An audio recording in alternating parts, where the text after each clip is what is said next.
Welcome to BeadBee's Basic Beading video series. This video will demonstrate how to attach a clasp to your beaded bracelet or necklace.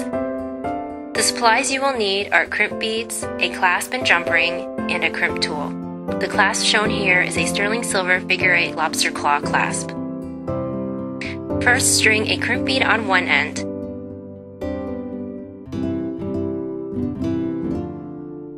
Then thread your beading wire through the ring on your clasp. Then thread the beading wire back through the crimp bead.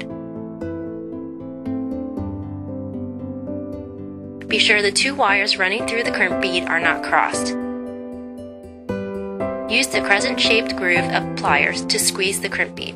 This will form your crimp tube into a crescent shape.